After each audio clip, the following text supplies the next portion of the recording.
దోషం ఎవరికైతే ఉంటుందో దీన్ని దర్శించడం వల్ల అమ్మవారి యొక్క సంతానమైనటువంటి మనమందరం కూడా సంతానవంతులం అనేటువంటి దానికి ప్రతీకగా ఆ యోక్త్రధారణ అనేటువంటి కార్యక్రమాన్ని నిర్వహిస్తున్నారు. అదిగోండి ఆ యోక్త్రాన్ని ఇప్పుడు దర్శింపజేస్తారు అందరికీ కూడా. దాన్ని అందరూ కూడా దర్శించండి. ఎవరైతే దాన్ని దర్శిస్తారో సంతానపరమైనటువంటి దోషాలుంటే అవన్నీ కూడా తొలగిపోతాయని శాస్త్రం.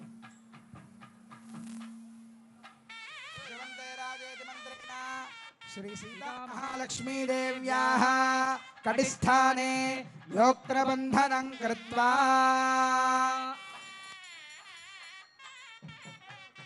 యోక్త్రధారణ త్యాగరాజ స్వామి వారు అంటారు, సీతమ్మ మాయమ్మ శ్రీరాముడు మా తండ్రి, సీతమ్మ మాయమ్మ శ్రీరాముడు మా తండ్రి, సీతమ్మ మాయమ్మ. తల్లి ఆవిడ సీతమ్మ, ఆవిడ మన తల్లి అంటారు కనుక ఆవిడకి గర్భదోషాలు ఏమిటండి అని అంటే, ఆవిడకి గర్భదోషాలు ఏముండవు. మనమంతా కూడా దోషాలు చేస్తాం కదా, మన దోషాలన్నీ పోగొట్టుకోవడానికి సీతమ్మ వారు తన నడుముకి ఈ యోక్త్రాన్ని ధరిస్తూ ఉన్నారు. ధ్రువంతే రాజా వరుణా ధ్రువంతే బృహస్పతిః ధ్రువంత ఇంద్రశ్చాగ్నిశ్చ రాష్ట్రం ధారయతాన్ ధ్రువం. యోక్త్రధారణ ముహూర్తస్సు ముహూర్తోస్మృతి భవంతో మహాంతో నిగృహంతు ముహూర్తస్సు ముహూర్తోస్తు.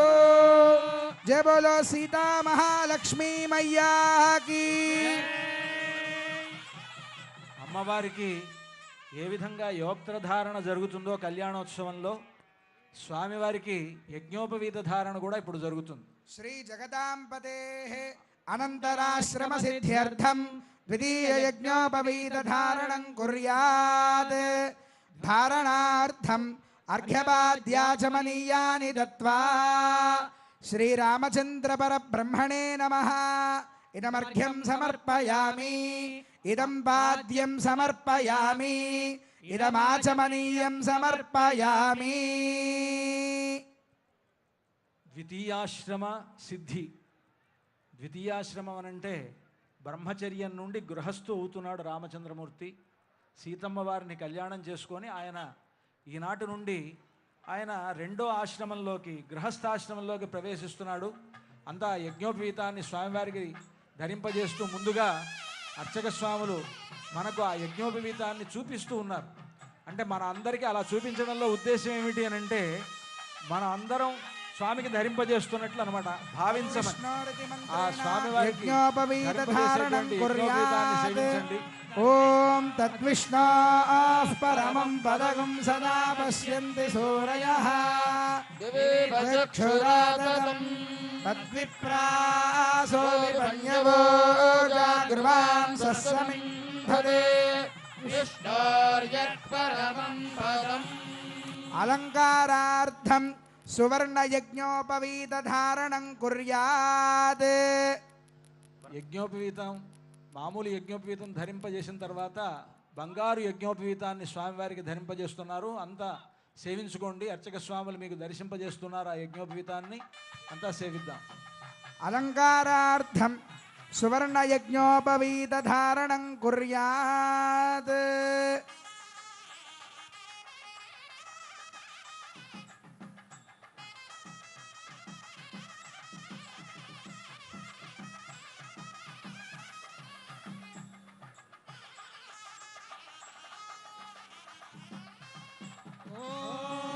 యజ్ఞోపవేదం పరమం పవిత్రం ప్రజాపతేర్యత్ సహజం పురస్తాద్. ఆయుష్యమగ్ర్యం ప్రతిముంచ శుభ్రం యజ్ఞోపవీతం ఫలమస్తు తేజః. సువర్ణ యజ్ఞోపవీత ధారణ ముహూర్తస్సు ముహూర్తోస్మృతి భవంతో మహాంతో నిగృహంతు ధారణ ముహూర్తస్సు ముహూర్తోస్తు. జయ బోలో రాజా రామచంద్ర భగవాన్ కీ. అతః వరపూజాం కుర్యాత్. ఉత్తరాగ్రం కూర్చం నారాయణస్యాసనం దత్వా. యజ్ఞోపవీత ధారణ జరిగిన తర్వాత స్వామివారు ఇప్పుడు రామచంద్రమూర్తికి వరపూజ జరుగుతోంది. ఈ వరపూజలో ముందుగా పాద ప్రక్షాళనం చేస్తారు. ఆ పాద ప్రక్షాళనం జరిగిన తర్వాత స్వామివారికి వరుసగా మధుపర్క ప్రాశనం, అలాగే నూతన వస్త్రాలు ఇవన్నీ కూడా సమర్పిస్తారు. ఆ రకరకాలైనటువంటి ఆభరణాలు, బంగారు ఆభరణాలు ధరింపజేస్తారు. ఇదంతా కూడా వరపూజ అంటారు. ఆ పాద ప్రక్షాళనను అర్చక స్వామి నిర్వహిస్తున్నారు. మనంతా కూడా సేవిద్దాం. ఓం ప్రతద్విష్ణుస్తవతే వీర్యాయ మృగో న భీమః కుశలో గిరిష్ఠాః యస్యోరుషత్రిషు విక్రమణేషు అధిక్షయంతి భువనాని విశ్వా పరో మాత్రయా తనువావృధాన నతే మహిత్వమన్వశ్నువంతి ఉభేతే విద్మరజసే పృథివ్యా విష్ణో దేవత్వం పరమస్య విచ్చే ప్లోతవస్త్రేణ సంభృజ్య నయశ్చక్రాయ విద్మహేతి నారాయణాస్త్రేణ పాదారవిందయోరభిమంత్ర్య ఓం నయశ్చక్రాయ విద్మహే సహస్రజ్వాలాయ ధీమహి తన్నశ్చక్రః ప్రచోదయాత్. ఇమం మే గంగేదిత్యనువాకేన పుష్పోదకస్నపనం కుర్యాత్. ఓం ఇమం మే గంగే యమునే సరస్వతి సతద్రస్తోమగం సచతాపరిష్ణియా అసిక్నియా మరుత్వృధే వితస్తయార్జీకీయే శృణహ్యా సుషోమయా అర్చత ప్రార్చత హిరణ్యరూపైతి ద్వాభ్యాం మంత్రాభ్యాం స్వర్ణాభరణైః దేవదేవం శ్రీరామచంద్రస్వామినమలంకృత్య భరతునకు చేయిస్తి పచ్చల పతకము రామచంద్ర ఆ పతకమునకు పట్టే 10,000 వరహాలు రామచంద్ర. రామదాస్ గారు అంటారు, భరతుడికి పచ్చల పతకం చేయించాను. అదిగో పచ్చల పతకాన్ని మనకు దర్శింపజేస్తున్నారు అర్చక స్వాములు. ఈ పచ్చల పతకాన్ని రామచంద్రమూర్తికి ఇప్పుడు అలంకరిస్తారు. మామూలుగా ఆయన భరతుడికి కదా చేసింది, మరి రాముడికి ఎందుకు అలంకరిస్తారంటే భరతుడు ఆ రాముల్లోనే ఉన్నాడు, శంఖచక్రములుగా ధరించి ఉన్నాడు కదా. శంఖం భరతుడు, చక్రం శత్రుఘ్నుడు అని అంటారు ఇంకొక కీర్తనలో రామదాసు గారు. కనుక అక్కడ శంఖాన్ని ధరించి ఉన్నాడు. ఆ భరతునికి బదులు రామచంద్రమూర్తే ఈనాడు ఆ పచ్చల పతకాన్ని కళ్యాణోత్సవ సమయంలో ధరిస్తారు.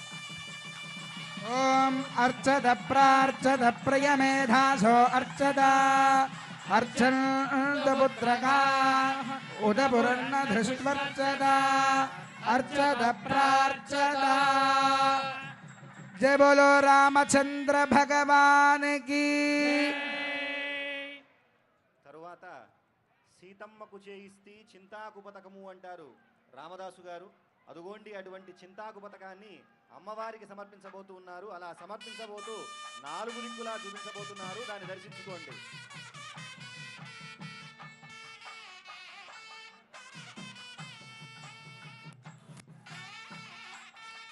ఎంతో ప్రేమతో చేయించారు రామదాసు గారు. ఆ ఆభరణాలు ఇప్పుడు మనం దాని విలువ తక్కువ అనుకోవచ్చు, కానీ చారిత్రకమైనటువంటి ప్రసిద్ధి ముందు ఆ విలువ అనేది దిగదుడుపుగా ఉంటుంది. అటువంటి గొప్పనైనటువంటి దివ్యమైనటువంటి ఆభరణాలను ఇప్పుడు స్వామివారికి అమ్మవారికి సమర్పించబోతూ ఉన్నారు.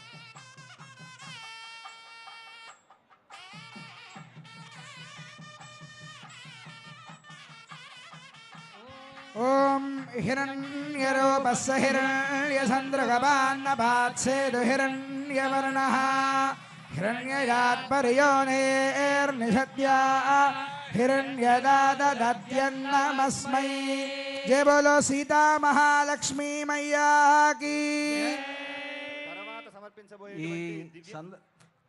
తర్వాత సమర్పించబోయేటువంటి ఆభరణము రామమాడ అని చెప్పేసి అంటారు. ఈ రామమాడకి చాలా ప్రత్యేకత ఉన్నది. మనకి ఆనాడు రామచంద్రమూర్తి రామదాసు గారు కారాగారంలో ఉన్నటువంటి సమయంలో 12 సంవత్సరాల పాటు భరించలేని కఠిన శిక్షలను అనుభవించినప్పటికీ కూడా ఏనాటికైనా సరే రాముడు వస్తాడు, నన్ను తప్పక రక్షిస్తాడనేటువంటి నమ్మకాన్ని ఉంచుకొని ఆయన్నే కీర్తిస్తూ ఉన్నాడు. ఆ సందర్భంలో రామచంద్రమూర్తి మనసు కరిగి తన తమ్ముడైనటువంటి లక్ష్మణస్వామితో కూడా రామోజీ లక్ష్మోజీ అనేటువంటి సిపాయి రూపంలో అర్ధరాత్రి సమయంలో తానీషా దగ్గరకు వెళ్ళి రామదాసు గారు ఆలయం నిర్మించడానికి 6 లక్షల వెండి నాణ్యాలను ఖర్చు చేస్తే 6 లక్షల బంగారు మాడల్ని ఇచ్చి రామదాసు గారిని చరణించి విడిపించారని చెప్పి మనకి చరిత్ర చెబుతోంది. ఆ చరిత్రకు సాక్ష్యంగా నిలిచినటువంటి రామమాడ ఒక పక్క రామచంద్రమూర్తి యొక్క పట్టాభిషేక ముద్ర, వెనక పక్క హనుమంతుడి ముద్ర ఉన్నటువంటి ఆ రామమాడను నలుదిక్కులా చూపిస్తున్నారు. భక్తులందరూ కూడా దర్శనం చేసుకోండి. దానివల్ల రామానుగ్రహం మనం పొందవచ్చు. ఓం హిరణ్యరూపస్య హిరణ్యచంద్రగపాన్నపాత్సేదు హిరణ్యవర్ణః हिरण्यगात्पर्योनेर्निषद्या हिरण्यदादत्यन्नमस्मै। जय बोलो रामानुज स्वामी की। सकलाराधनैश्वर्चितमस्तु। ओम इषेत्वर्जेत्वा वाजवस्थो वाजवस्थ देवो वस्सविता श्रेष्ठतमाय कर्मणे। अथ मधुपर्कं दधि मधु सम्मिश्रं स्वर्णपात्रे निधाय पवित्रं निधाय अमृतोपस्तरणमसैत्यपस्समर्प्य इदं विष्णुर्मधुवादाय द्वाभ्यां मन्त्राभ्यां मधुपर्कमभिमन्त्र्या। ओम इदं विष्णुर्विचक्रमे त्रेधा समूढमस्य भागं सुरे माध्वेर्नः संवोषधे मधुनग्नमतोषसि मधुमत्पार्थिवगुम्रजः मधुमान्नो वनस्पतिर्मधुमागम् अस्तु सूर्यः सकुर्मूलमन्त्रेण द्विस्तूष्णीं विराजो दोहमसीया तूष्णीं चतुर्थमाचमनीयम् तदनन्तरम् इमं वस्त्राणीति वस्त्रं दद्यात्।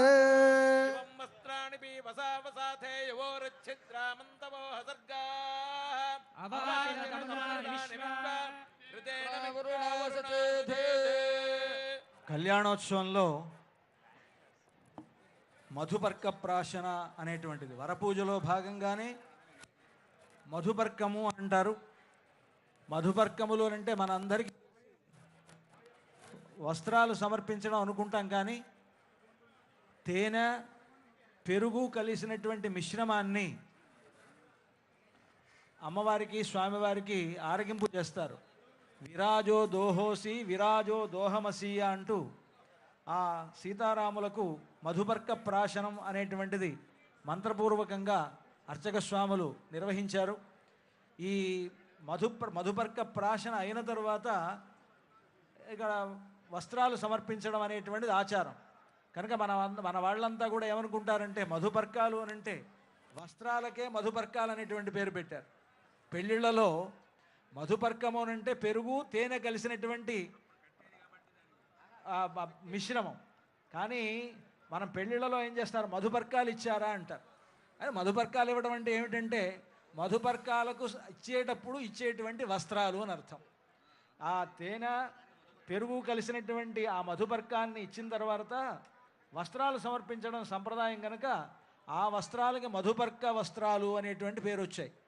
ఇప్పుడు ఈ సీతారాముల కళ్యాణ సందర్భంగా మనకు ఈ మధుపర్క వస్త్రాలను సమర్పిస్తారు. మన తెలంగాణ రాష్ట్ర ప్రభుత్వం తరఫున మన గౌరవ ముఖ్యమంత్రి వర్యులు రేవంత్ రెడ్డి గారు రాబోతూ ఉన్నారు. వారికి పైన పూజ స్వామివారి మూలవర్ల దర్శనం అయిన తర్వాత ముఖ్యమంత్రి గారు మన ఈ భద్రాచల క్షేత్రం యొక్క పునరభివృద్ధి కార్యక్రమాలను ప్రారంభించి మన కళ్యాణ మండపంలోకి రాబోతూ ఉన్నారు. వారితో పాటు అనేక మంది మంత్రులు, ముఖ్యమంత్రి గారు, అలాగే పొంగులేటి శ్రీనివాసరెడ్డి గారు, తుమ్మల నాగేశ్వరరావు గారు, దేవాదాయ శాఖ మంత్రి కొండా సురేఖ గారు, తర్వాత ఉప ముఖ్యమంత్రి భట్టి విక్రమార్క గారు, వీళ్ళంతా కూడా వస్తూ ఉన్నారు. ఇలాగ ఇంతమంది కలిసి ఈనాడు రాముని సేవలో తరించడం, రాముడికి చేసేటువంటి కైంకర్యం ఇది. రామచంద్రమూర్తి వీళ్ళందరినీ అంతా మన రాష్ట్రాన్నంతటిని కూడా చల్లగా చూస్తాడన్నమాట. అటువంటి ఒక గొప్ప భాగ్యం మన తెలంగాణ రాష్ట్రానికి కలిగింది. ముఖ్యమంత్రి గారు రాబోతూ ఉన్నారు. కార్యక్రమాల్లో అర్చక స్వామి నిర్వర్తిస్తున్నారు. అన్నం మృత్యంతము జీవాతమాహు అన్నం బ్రహ్మాణో జరసంవదంతి అన్నమాహు ప్రజననం ప్రజానాం మోహమన్నం విందతే అప్రచేతాః సత్యం బ్రవీణ వదయత్ సదస్య ఆర్యమణం పుష్యతి నో సఖాయం కేవలాఘో భవతి కేవలాది తః కన్యాదానముదకపూర్వకం దత్వా ప్రతివచనం పరిపాలయామి. కన్యాదాన సమయే మహాసంకల్ప పఠనం కుర్యాత్ పునః సంకల్ప్య ప్రాణాయామం కృత్వా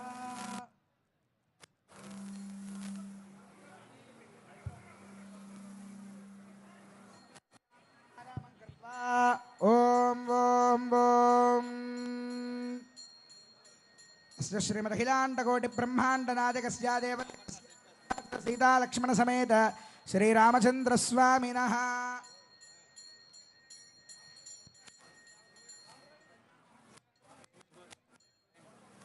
మహాసంకల్పము అని ఇప్పుడు కార్యక్రమాన్ని నిర్వహించబోతూ ఉన్నారు. ఈ మహాసంకల్పము అంటే మనకు వైదిక ప్రతిజ్ఞ అని చెప్పేసి అంటారు. మనం చిన్నప్పుడు స్కూళ్ళల్లో చదువుకున్నప్పుడు భారతదేశము నా మాతృభూమి, భారతీయులందరూ నా సహోదరులు అని చెప్పి ప్రతిజ్ఞ చేసి ఉంటాము. కానీ ఇది వైదికమైనటువంటి ప్రతిజ్ఞ. ఈ మహాసంకల్పం ఎప్పుడెప్పుడు పఠించాలి అంటే సముద్ర స్నానం చేసేటువంటి సమయంలో, అలాగే నదీ స్నానం చేసేటువంటి సమయంలో, గోదాన సమయంలో, అలాగే కన్యాదాన సమయంలో ఈ మహాసంకల్పాన్ని పఠించి దానం చేస్తే ఉత్తమమైనటువంటి ఫలితం కలుగుతుంది అని చెప్పి మనకి శాస్త్రం చెబుతోంది. అదుగోండి దాన్ని అనుసరిస్తూనే మహాసంకల్పాన్ని పఠిస్తూ ఉన్నారు. అంతేకాకుండా ఈ మహాసంకల్పంలో ఉన్నటువంటి మరొక అంతరార్థము, ఉదాహరణకి మనం తొలిసారిగా సెల్ ఫోన్ చేసిన తర్వాత గూగుల్ మ్యాప్స్లోకి వెళ్ళి ఒక్కసారి ఇలా నొక్కితే ఎక్కడైతే ఉన్నామో కరెంట్ లొకేషన్ మనకి చూపించినట్లుగా ఈ మహాసంకల్పంలో కూడా ఈ అఖిలాండమైనటువంటి ఈ భువనాలలో మనం ఏ భువనంలో ఉన్నాము, ఈ భువనం పైన ప్రవహించేటువంటి నదులెన్ని, పర్వతాలెన్ని, మొదలైనటువంటి మహర్షులు ఎంతమంది ఉన్నారు, దివ్యమైనటువంటి పురుషులు ఎంతమంది జన్మించారు, ఎన్ని శకాలు గడిచాయి, వాటి పేరులు మొదలైనటువంటి వాటి వివరమంతా కూడా తెలియజేస్తోంది ఈ మహాసంకల్పం. అంతేకాకుండా కన్యాదానం చేయటం వల్ల వచ్చేటువంటి గొప్ప ఫలితాన్ని కూడా తెలియజేస్తోంది. ఇంతేనా అంటే కాదు, ఈనాడు మనం ఎవ్వరూ కూడా చేయలేనటువంటి శ్రౌత యాగాలు అంటే వేదం చెప్పబడినటువంటి యాగాలు అగ్నిష్టోమము, అతిరాత్రము, అప్తోర్యామము, వాజపేయము, పౌండరీకము, శాంతపరము మొదలైనటువంటి యజ్ఞాలు ప్రస్తుతం మనం చేయలేము. అటువంటి యజ్ఞాలను ఆచరిస్తే ఎంతటి పుణ్యమైతే కలుగుతుందో అంతటి పుణ్యం కన్యాదానం చేయటం వల్ల కలుగుతుంది అని చెప్పేసి మహాసంకల్పం చెబుతుంది. జై శ్రీరామ్. అంతా కూడా సీతమ్మ వారిని మీ పుత్రికగా భావిస్తూ స్వామివారికి కన్యాదానం చేస్తున్నట్లుగా మనసులో భావన చేస్తూ అంతా శ్రద్ధగా మహాసంకల్పాన్ని ఆలకించండి. మహాసంకల్పపూర్వకంగా కన్యాదానం నిర్వహించడం జరుగుతుంది. అంతా శ్రద్ధగా మహాసంకల్పాన్ని ఆలకించండి.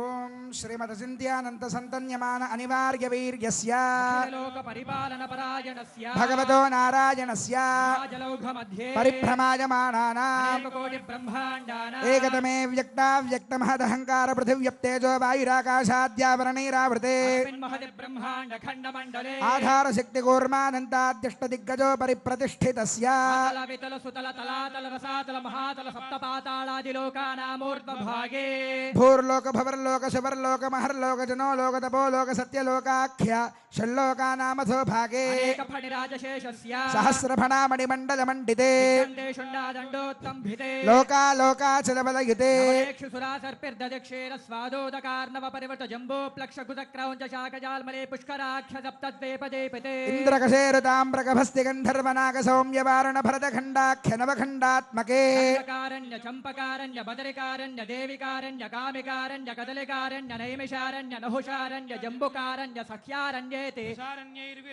అయోధ్యా మధురా మాయా కాశీ కాంచీ అవంతిగా ద్వారకాపురి ఇత్యాది మహాపుణ్యనగరోభిరుపశోభితే కులాచలేభ్యః ప్రచలిత కాలందే నర్మదా గోదావరి గండకే కృష్ణవేణి తుంగభద్రా కావేరే కనకావతే చాంద్రభాగా పినాకిని యమునా ప్రభుత్యనేక పుణ్యనదేభిః సహస్ర ప్రసరే కురు పాంచాల మధ్యదేశాంగవంగ కళింగ కాంభోజ మగధ మద్రమాళవ నేపాళ చౌళ గౌళ మలయాళ సింహల ద్రవిడ ద్రావిడ కర్ణాటలాట కరహాట విరాట వరాట పాండ్య పులిందన దాశార్ణవశూరసేన భోజ బాక్లిక బర్బర కేకజ కోసల కుంతల సౌవీర సౌరాష్ట్ర మహారాష్ట్రాది షట్పంచాశద్దేశ